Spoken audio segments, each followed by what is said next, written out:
साध संगत जी, प्रेम से कहना धन निरंकार जी। एक नई साखी के साथ स्वागत है आप सभी का आपके ही अपने चैनल पर। आज की साखी का विषय है कर्मों का फल। तो चलिए सुनते हैं आज की ये साखी।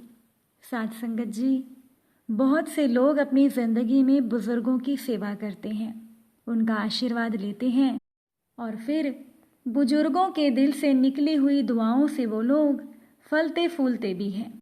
लेकिन कुछ लोग ऐसे भी होते हैं जो बुजुर्गों की सेवा तो क्या करनी, उल्टा उन्हें बहुत तंग करते हैं। तो ऐसे लोगों का क्या हाल होता है, जानने के लिए सुनिए आज की ये साखी। कुछ दिन पहले की बात है। सोनाली अपने भाई के घर यानी अपने मायके गई हुई थी। वहाँ पर सोनाली अपनी माँ और भाभी के साथ बैठकर बातें कर रही थी कि बाहर की घंटी बजी तो सोनाली ने देखा घर के अंदर एक औरत आई।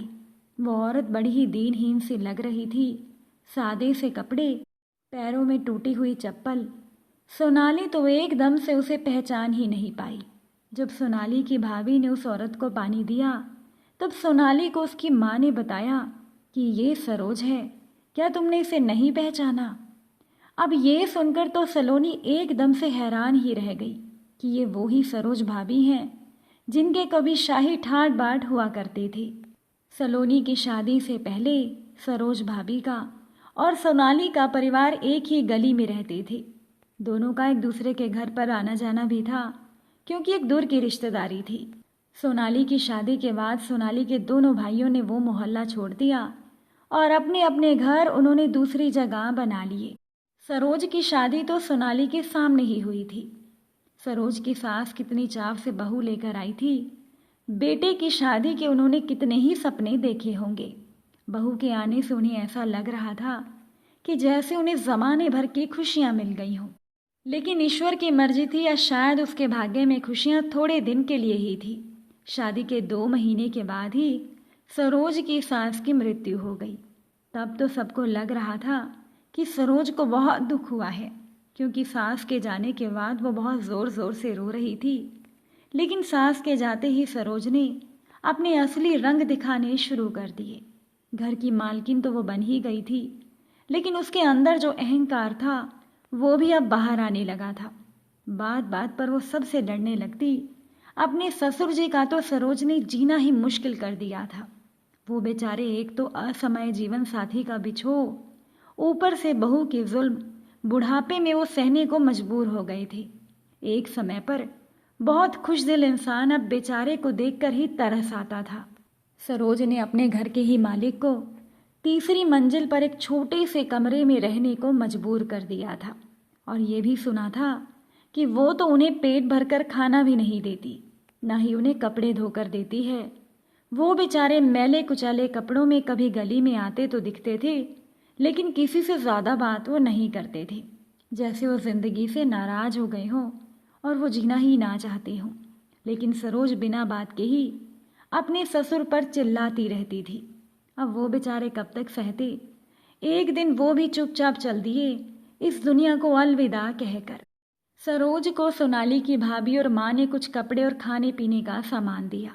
सरोज को चाय पिलाई और वो चुपचाप चली गई। जितनी देर वो बैठी रही वो एक शब्द भी नहीं बोली। उसने जितनी भी बात की वो सब इशारे से ही की।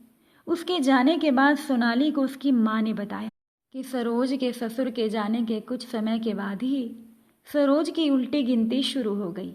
पहले तो उसके पति को व्यापार में घाटा पड़ गया और उस पर कर्जा चढ़ गया। इसी के चलते उन्हें अपनी दुकान और मकान दोनों बेचने पड़े। सरोज के पति ने कहीं नौकरी कर ली और वो लोग किराए के घर में आ गए। सरोज के 2 बेटे थे।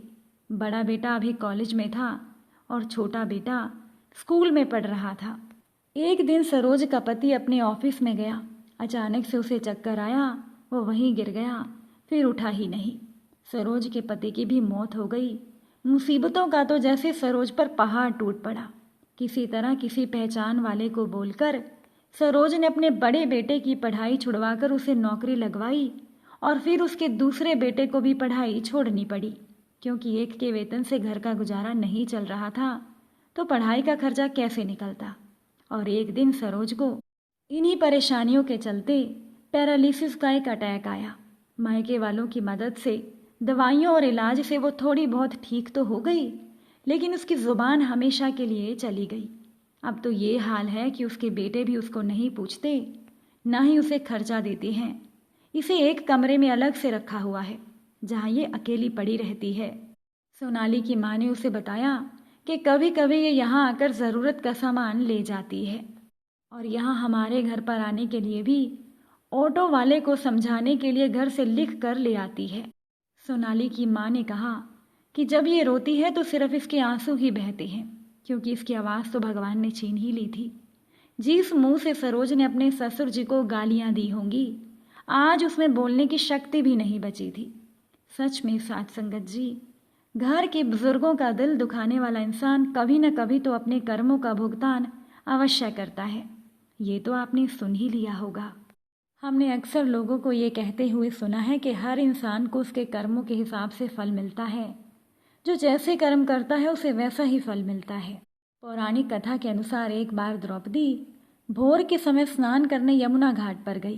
तभी उसका ध्यान एक साधु की ओर गया, जिनके शरीर पर मात्र एक लंगोटी थी।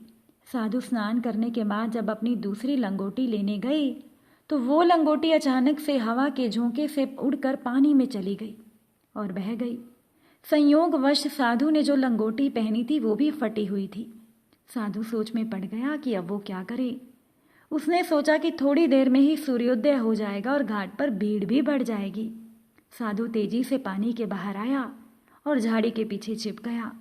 द्रौपदी ने यह सारा दृश्य देख अपनी साड़ी जो पहन रखी थी उसमें से आधी फाड़ कर उस साधु के पास गई और उसे आधी साड़ी देते हुए बोली, तात, मैं आपकी परेशानी समझ गई।